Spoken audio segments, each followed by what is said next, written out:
ॐ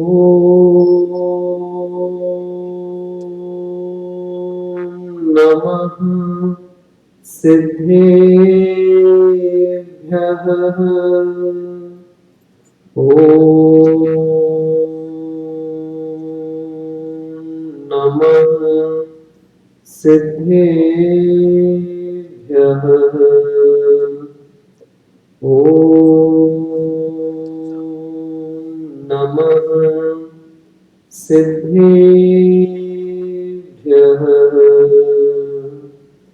मंगलम भगवान वीरो मंगलम गौतमोगणी मंगलम कुंदकुंदाद्यो जैन धर्मोऽस्तु मंगलम सर्वमंगलमांगल्यं सर्वकल्याणकारकं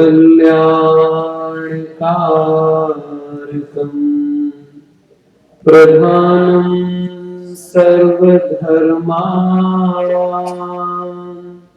जैनं जयतु शासनम्। पंच परमेष्ठी भगवान की जय। देवाधिदेव 1008 श्री आदिनाथ भगवान की जय। द्वादशांग जनवाणी माता की जय। परम पूज्य आचार्य गुरुवर विद्यासागर जी महाराज की जय। 10 लक्षण महापर्व की जय। उत्तम मार्गव धर्म की जय।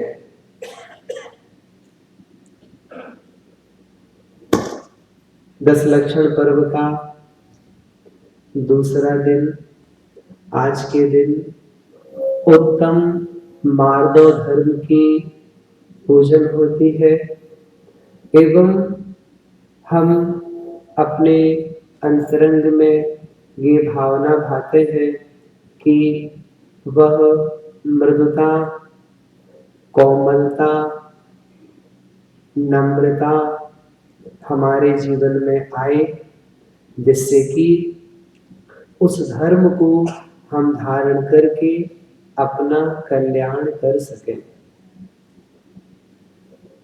मार्दव धर्म की परिभाषा लिखते हुए आचार्यों ने कहा कि मृदुर भावो मार्दवः, जो मृदुता का भाव है वह ही मार्दव कहलाता है। मिट्टी कठोर है, उस मिट्टी पर जैसे जैसे पानी की बूंदें गिरती हैं वह मिट्टी अपनी कठोरता का त्याग करती है और वह कोमल हो जाती है।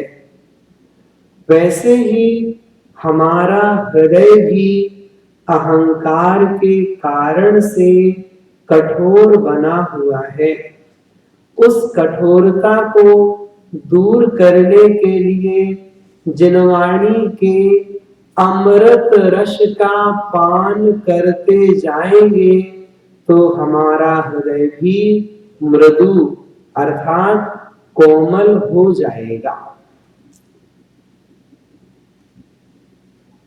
ये जो कोमल परिणाम है ये हमें आगे भी मनुष्य पर्याय देने में कारण बनेगा।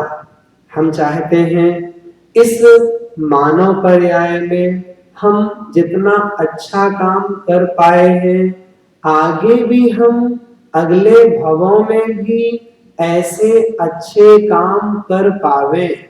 उसके लिए हमें चाहिए हम मृदु बने। ये यहाँ पर सबसे पहले आचार्यों ने शिक्षा दी। कहा गया है मान, अहंकार, अभिमान, मद, घमंड, स्वाभिमान, इतने इतने सारे शब्द हैं। मान किसे कहते हैं? मैं हूं। किस रूप में? कषाय भाव से। यदि ये भाव अंतरंग में आता है, एक बार पूछ तो लेते हमसे। इतने सारे पैसे खर्च कर दिए हमसे बिना पूछे। मैं हूं ना,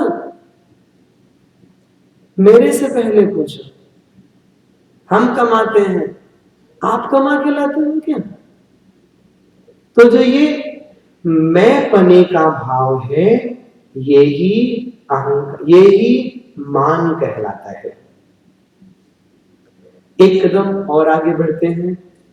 अहंकार अपनी योग्यता के अनुसार सम्मान की चाह रखना, ये अहंकार कहलाता है। जितनी मेरी योग्यता है उतना तो कम से कम हमारा सम्मान करिए। हम समाज के अध्यक्ष हैं और आपने आगे बिठाने को पूछा ही नहीं हमें, हम पीछे बैठे रहे।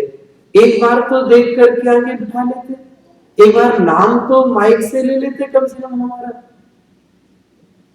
तो जिस सम्मान के योग्य हम हैं, अगर उतनी भी चाह रखते हैं तो वो अहंकार कहलाता है। इसके आगे अभिमान, अपनी योग्यता से अधिक सम्मान की चाह रखना, ये अभिमान कहलाता है।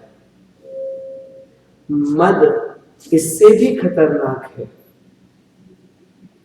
अभिमान में चूर होकर स्वयं को छोड़ के दूसरों को तुच्छ समझना। ये समाज के लोग अरे कुछ नहीं जानते, जो कुछ है हमारे इशारों पे सारे काम चलते हैं। बाकी लोग तो दांतों तले उंगलियां दबा लेते हैं हमारा काम देख करके, किसी को कुछ आता जाता नहीं है। ऐसे भी किसी की सोच हो सकती है। ये जो चीज है इसे मद कहते हैं। घमंड, धन पैसे आदि की वृद्धि हो जाने पर बोल चाल में परिवर्तन आ जाना। बोल चाल दोनों चीजें हैं। बोलने में भी परिवर्तन आ गया और चलने में भी परिवर्तन आ गया। पहले जब भारतीय थे, वहीं रहते थे, तो अलग प्रकार से था। अब दूसरे देश में आ गए, अब भारत जाते हैं, अब बोल चाल दोनों में परिवर्तन है। क्या हुआ ये? ऐसा तो नहीं कहीं हमारे अंदर में घमंड आ गया हो। कोशिश करिएगा, अपने अंतरंग में टटोलिएगा कि इसमें से कोई भी चीज यदि बढ़ रही है तो हमारी आत्मा के लिए वो घातक हो सकती है। धर्म हमें विनम्रता सिखाता है, धर्म सिखाता है पैसा बढ़े, पैसा बढ़े। आप पैसे के ऊपर बैठिए, पैसे को अपने सिर पे मत बैठाइए।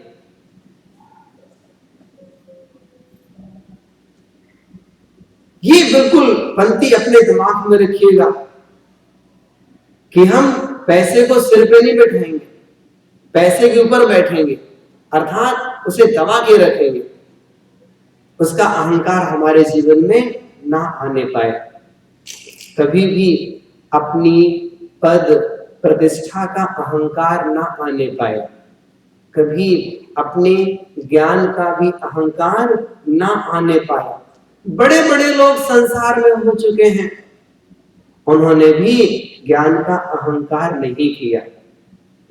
एल्बर्ट आइंस्टीन जब वो मरने लगे तो उनसे किसी ने पूछा, आपने इतने सारे डिस्कवरी की, इतनी खोज आपने की और पूरे विश्व को नई दिशा दी है, कुछ ऐसा रह गया जो आप नहीं जान पाए? वो कहते हैं, मैं बाहर इतनी बातों को जानने वाले को नहीं जान पाया।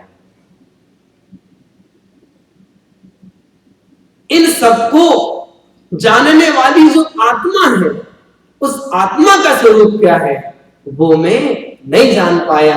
ये मेरे जीवन की बहुत बड़ी कमी रही। सुकरात नाम के दार्शनिक हुए।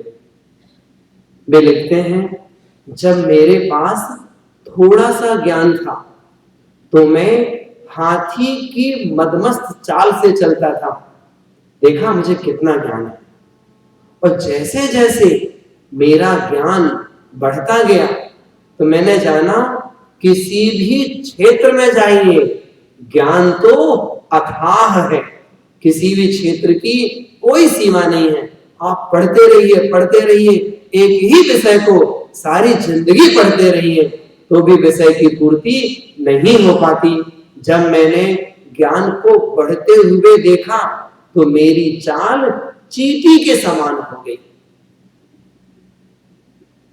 कभी भी ज्ञान का अहंकार अपने जीवन में न आने पाए। बहुत शांति पूर्वक अपना जीवन जीना चाहिए। यदि भूमि कठोर होती है तो कठोर भूमि में कभी बीज फलीभूत नहीं हो पाता है। जो भूमि नरम होती है, कोमल होती है, वही उपजाऊ होती है। उसमें ही अच्छे पौधे, अच्छे वृक्ष, अच्छे फलों की प्राप्ति हो पाती है। हमें चाहिए हम सब अपना जीवन बहुत अच्छा जिए, बहुत शांति पूर्वक अपना जीवन जिए, जिससे कि ये अहंकार हमारे अंतरंग में पनपने ना पाए। हम जितना विनम्र बनेंगे हमारा जीवन उतना अच्छा बनेगा।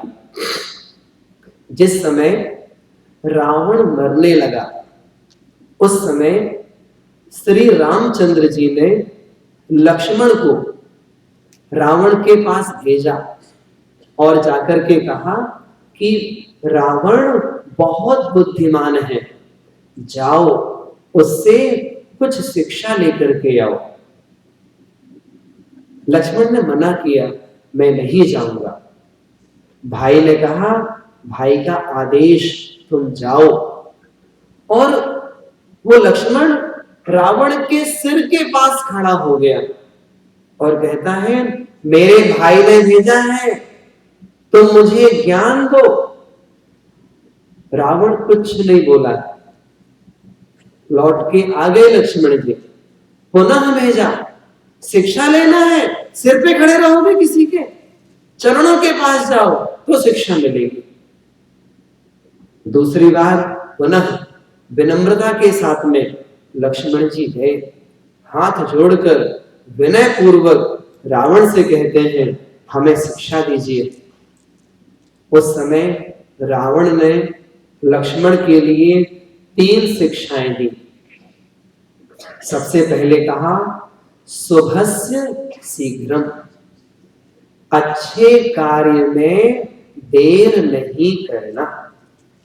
अभी एक महान भाव माइक से बहुत अच्छी बात कर रहे थे, इसके माध्यम से इस मंदिर का और उद्धार हो, यहाँ की व्यवस्थाएं और सुचारू रूप से संचालित हो, ये सारी बातें कही जा रही थी।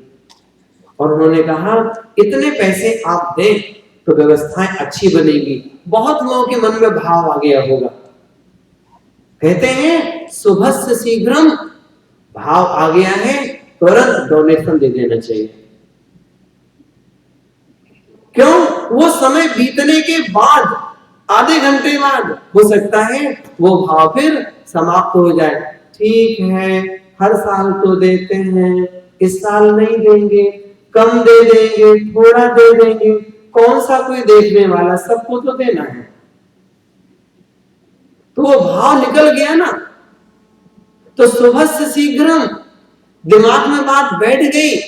क्या बैठ गई? कि मंदिर जाना है बिल्कुल तैयार हो जाओ मंदिर जाने के लिए, 5 मिनट की भी देरी करेंगे दूसरा काम आ जाएगा, तो मंदिर फिर पीछे हो जाएगा, दूसरा काम फर्स्ट हो जाएगा।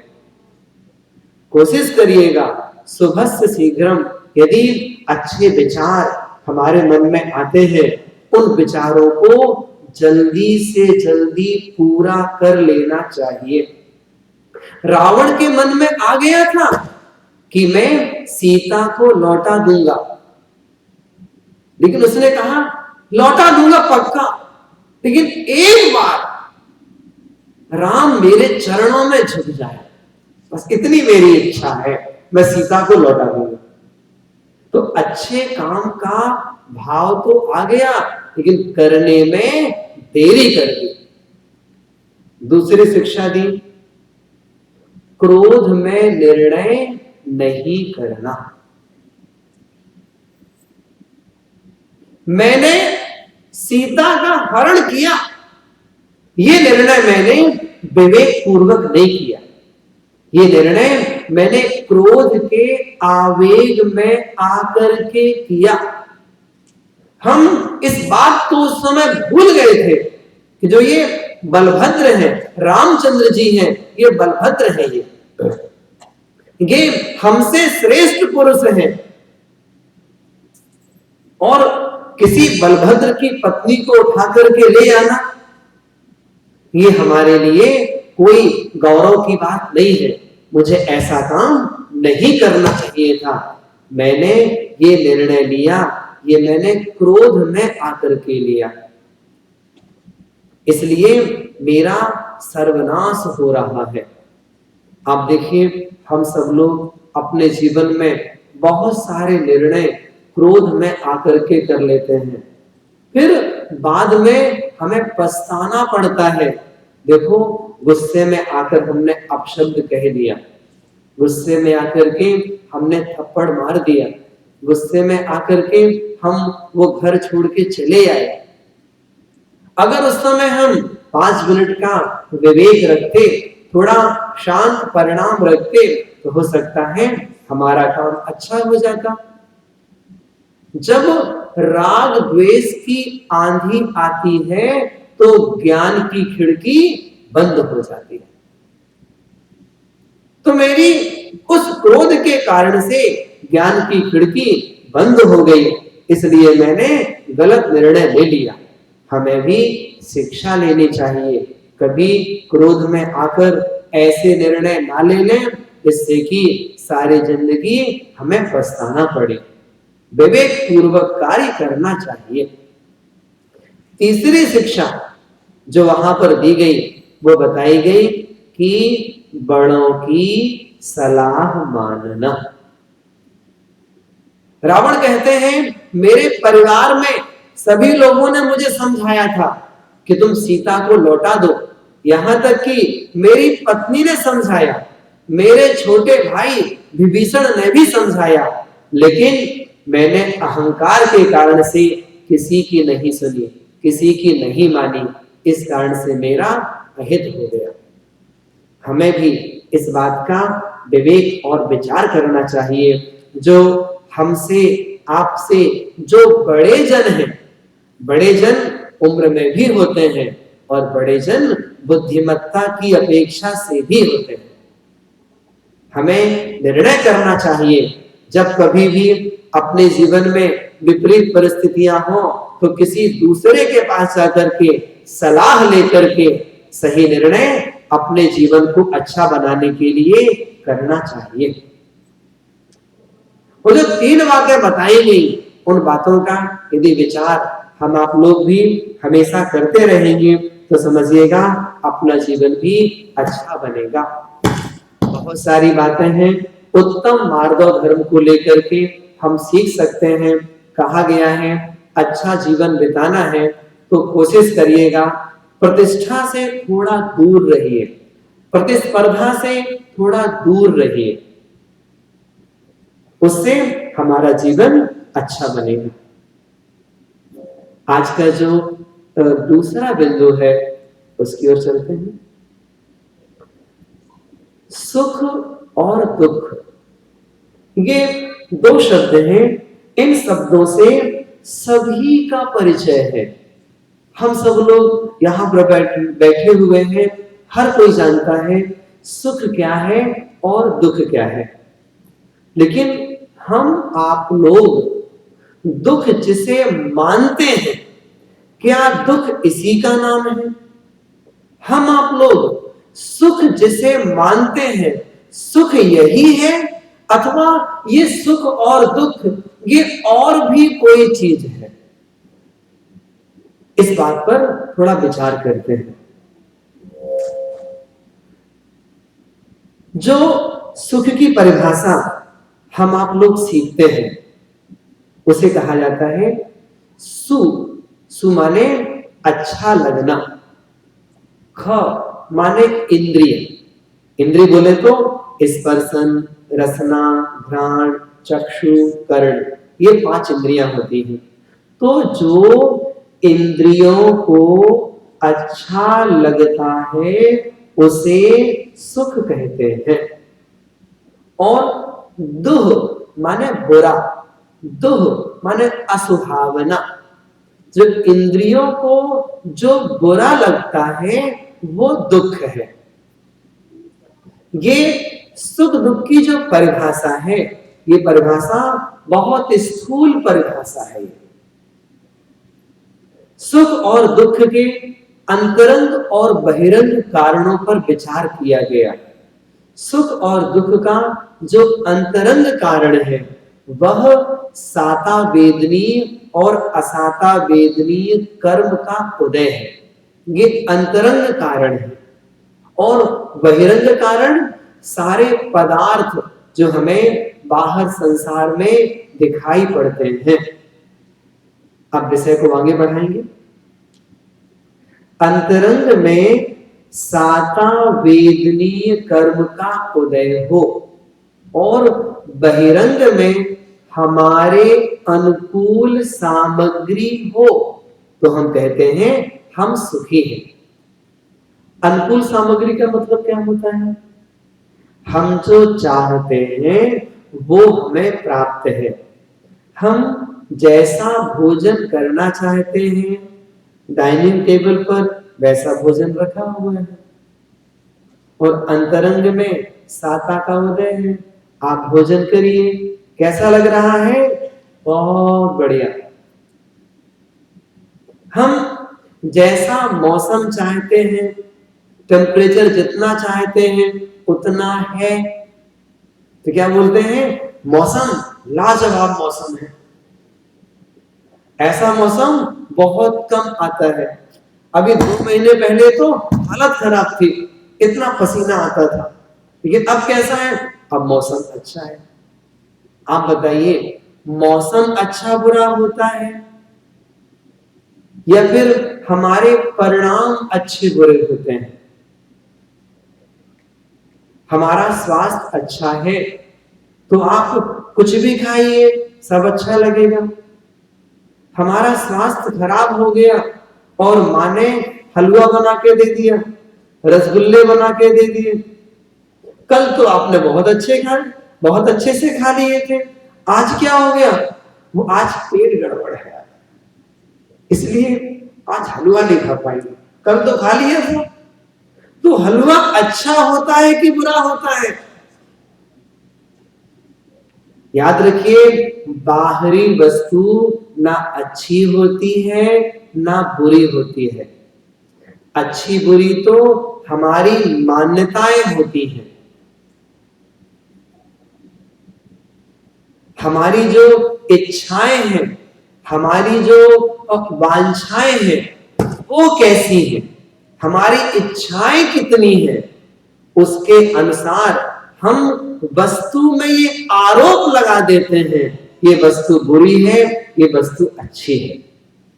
अगर वस्तु अच्छी ही होती, जिस समय शादी हुई थी उस समय बड़े प्रेम से बात करते थे, और शादी के 2-4 महीने बाद, 6 महीने बाद, साल भर बाद उसी वस्तु से भी फीमेल उससे ही अब आप जोर से बोलने लगे। अभी चंद्रमुखी करते थे, अब सूरजमुखी करने लगे, अब ज्वालामुखी कहने लगे। वस्तु तो वही है ना, चीज तो वही है ना, अंतर क्यों आ गया फिर? अंतर वस्तु में नहीं आया, अंतर हमारी मान्यताओं में आया है। हम देखें, हमें अपनी मान्यताओं को सुधारना है।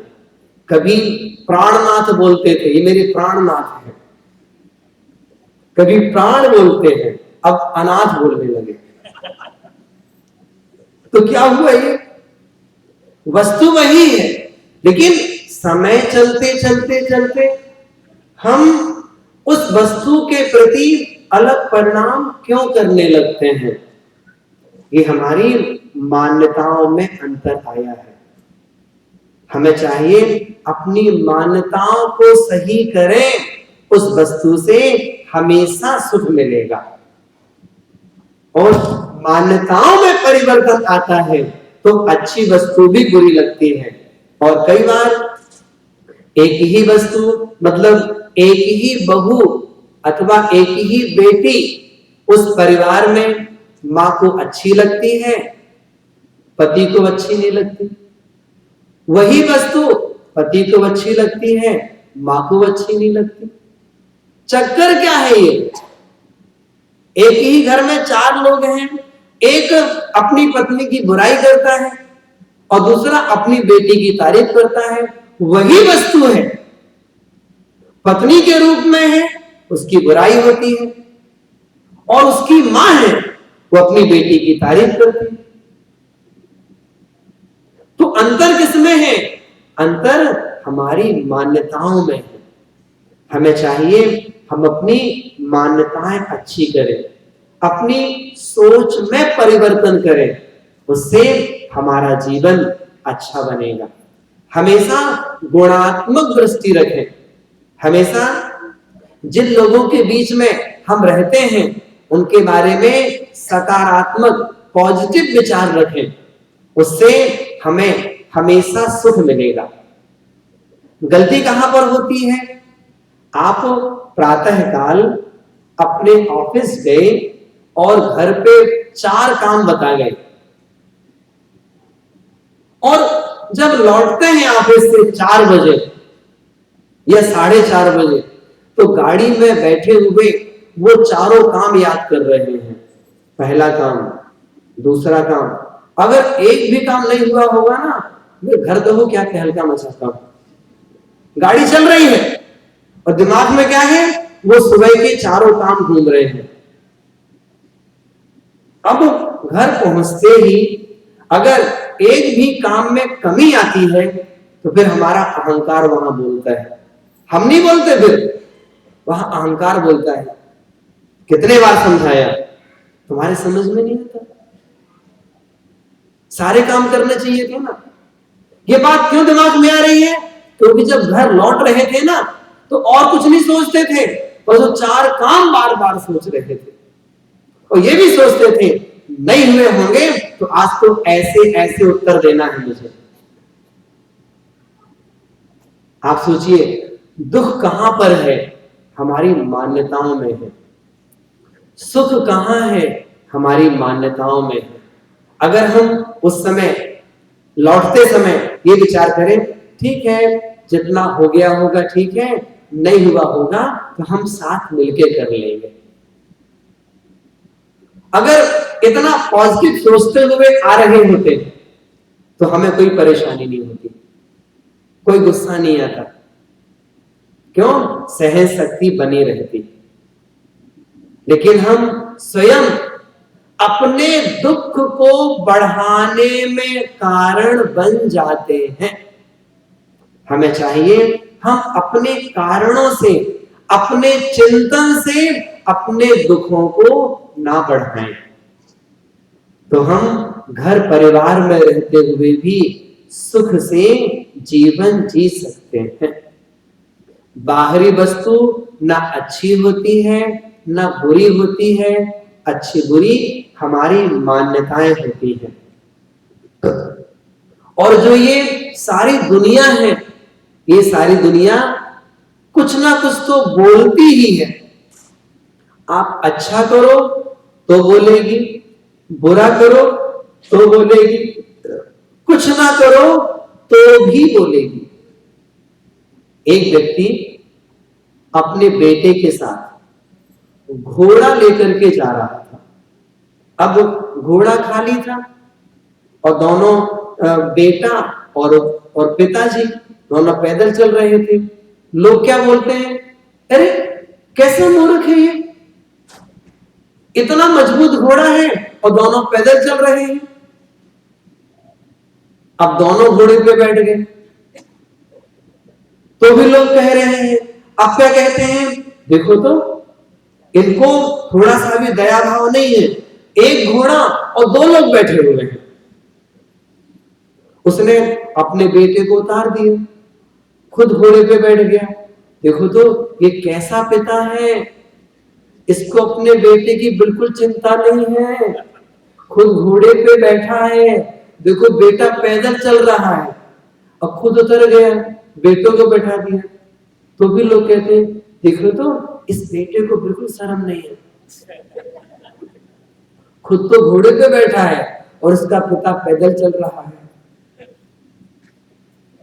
अब आप बताइए, अब वो करे तो कोई क्या करेगा। तो हम कुछ भी करेंगे तो हमें तो सुनना पड़ेगा।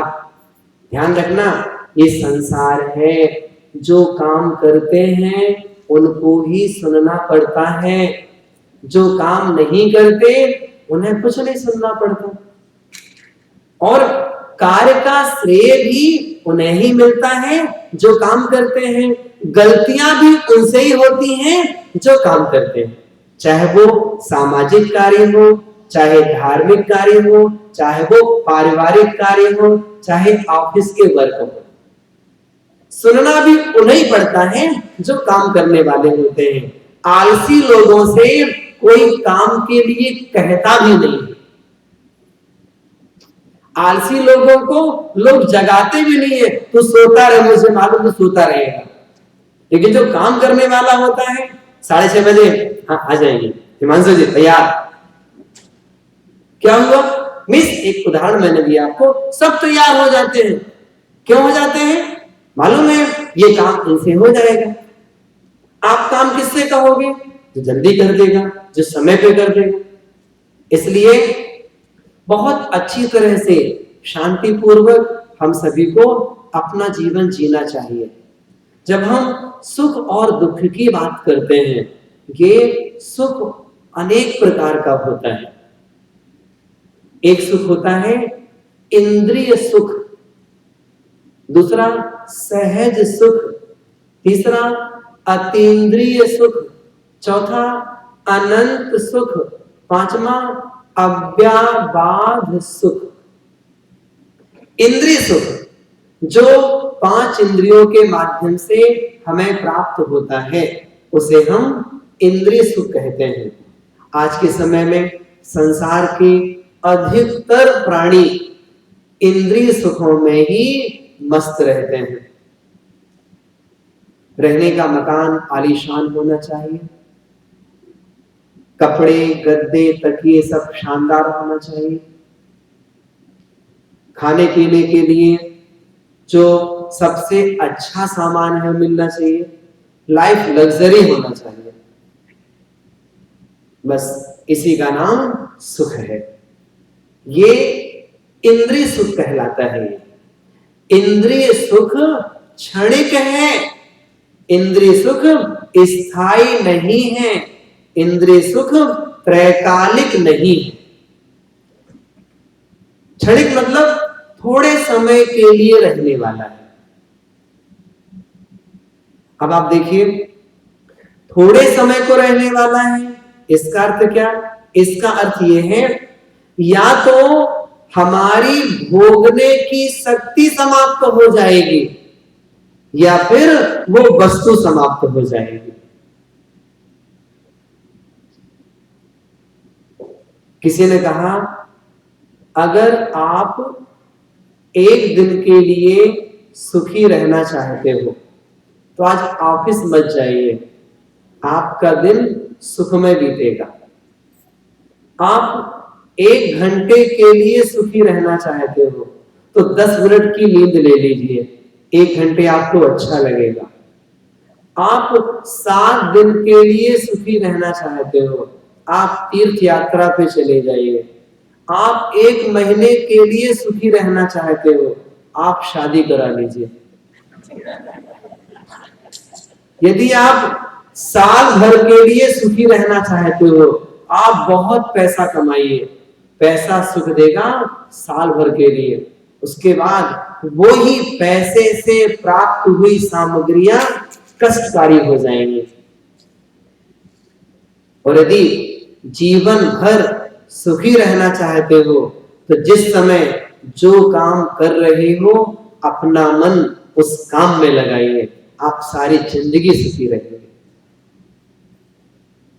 तो इंद्रिय सुख ये क्षणिक सुख है, ये त्रैकालिक सुख नहीं। दूसरे प्रकार का सुख है सहज सुख। सहज सुख हर परिस्थितियों में समता भाव रखना। ऐसे भी लोग संसार में होते हैं, जब पैसे कम थे तो भी अच्छे से रहते थे, पुण्योदय से पैसा बढ़ गया तो भी सहज नॉर्मल लाइफ जी रहे हैं। ये सहज सुख है। इसका मतलब क्या? इसका मतलब सुख और दुख हमारी सोच के आधार पर कैसे चलता है।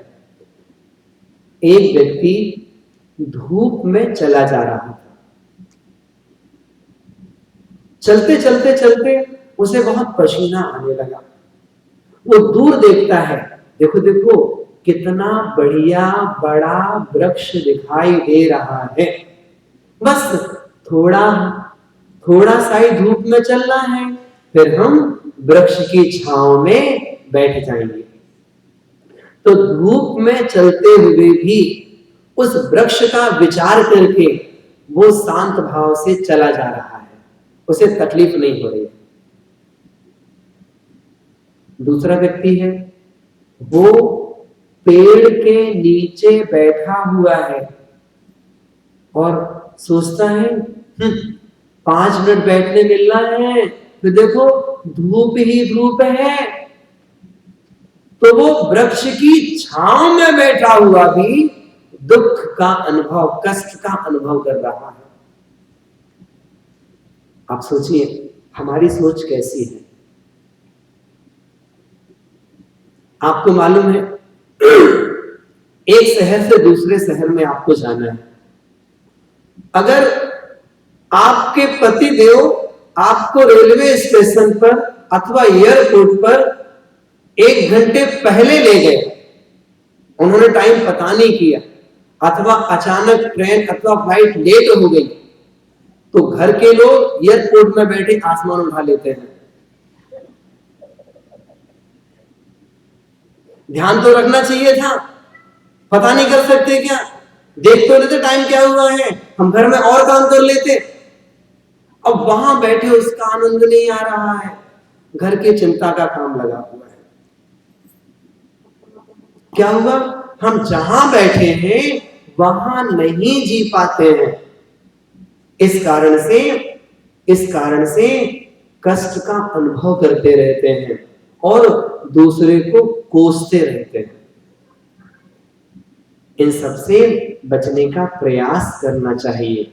कैसे बने? सहज बनिए। सहज सुख अर्थात जैसी परिस्थिति हो उसके अनुसार तुरंत 1 मिनट में ढल जाना चाहिए। जैसी परिस्थितियां हो ठीक ऐसा करने को तैयार है, हमें कोई दिक्कत नहीं है। क्या ध्यान रखना है?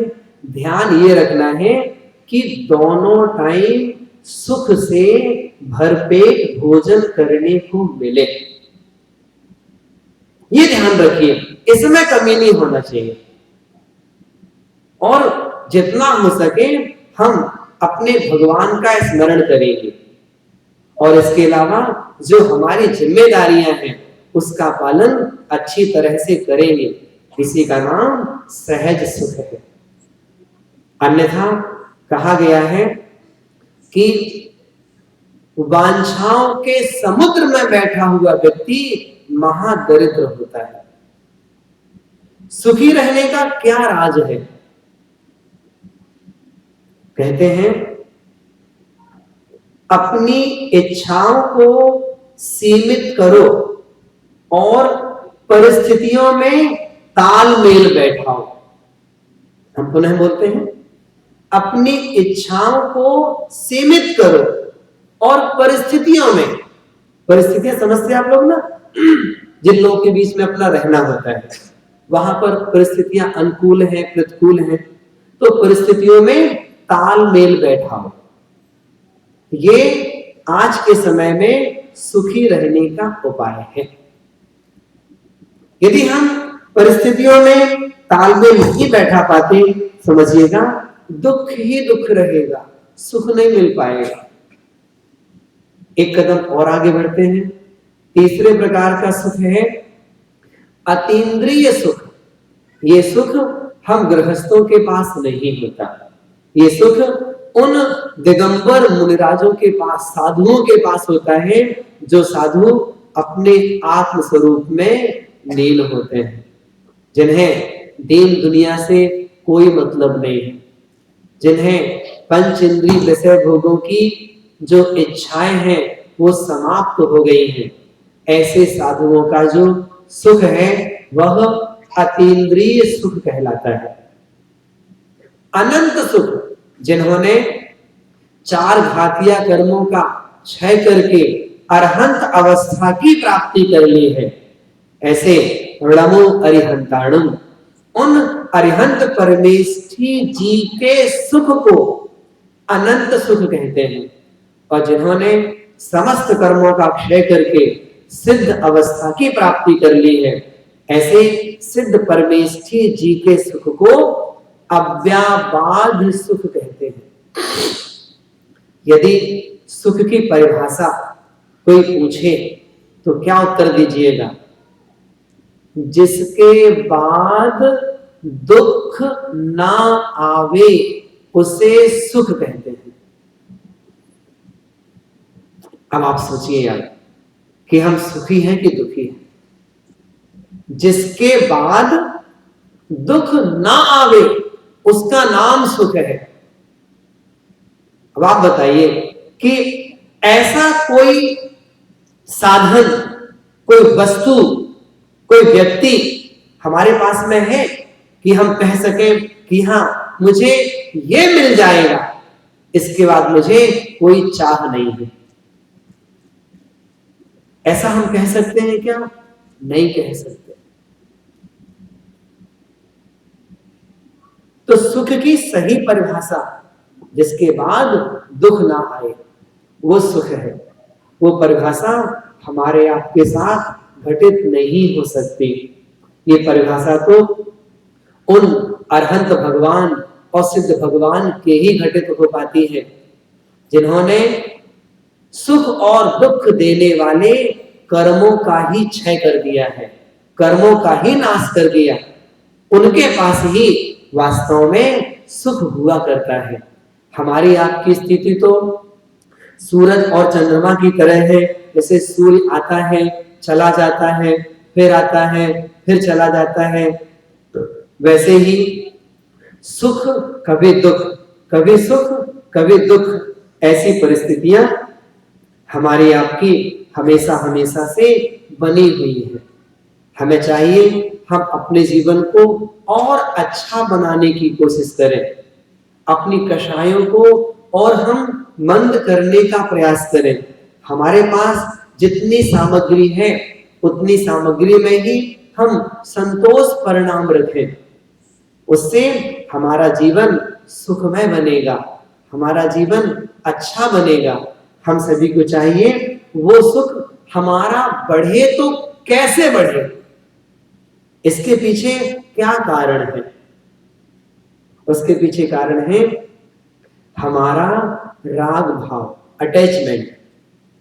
राग जितना कम होगा सुख उतना ज्यादा होगा, राग जितना ज्यादा होगा सुख उतना कम होगा। अब आप देखिए, हमें किस वस्तु से राग है, अपने अपने हिसाब से आप लगाइए कि हमें किससे राग है। जिससे राग है उस वस्तु के दूर होने पर दुख होता है, और जहां राग नहीं है वो वस्तु नष्ट भी हो जाए हमें कोई फर्क नहीं पड़ता। इस दुनिया में कितनी घटनाएं घटती रहती हैं चारों तरफ, उन घटनाओं को देख करके कभी हमें राग नहीं है उनसे, इसलिए अंतरंग में दुख नहीं होता। लेकिन कोई हमारा सहयोगी है, हमारे साथ में रहने वाला है, कोई हमारा मित्र है, उसके साथ में कोई अनहोनी घटना घट जाए तो हमें दुख होता है। क्यों हुआ?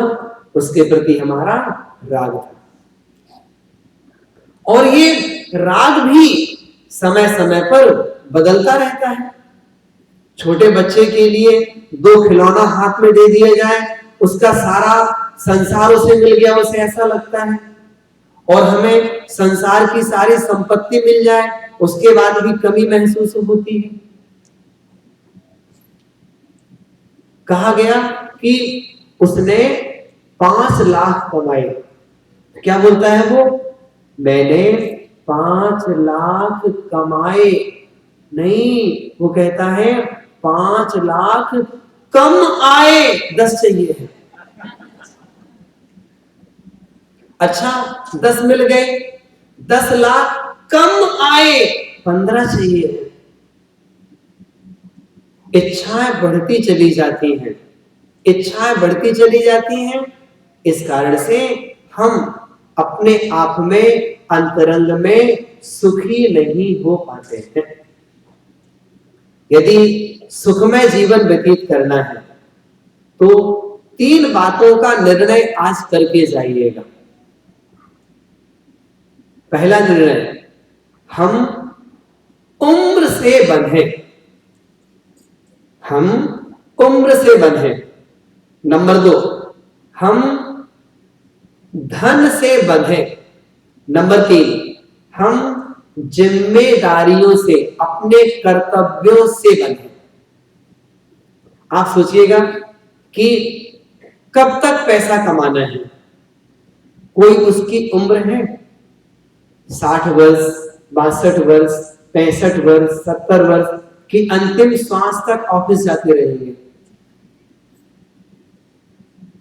कुछ सोचा है? कुछ नहीं सोचा। सोचिए इस पर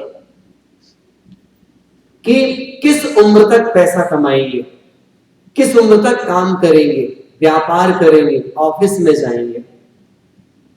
तो उम्र से बंधिए, नंबर 1। नंबर 2, पैसे से बंधिए। आप गोल्ड से बंधिए, हम, क्योंकि पैसे की वैल्यू कम ज्यादा होती रहती है। बस इतना आ जाएगा, इतने प्रमाण आ जाएगा, इसके बाद फिर हम पैसा नहीं कमाएंगे। कोई लिमिटेशन उसकी है? कभी सोचा आपने कि इतना चाहिए हमें, अथवा अनलिमिटेड कॉल की तरह है, 1 महीने में कितने भी करिए।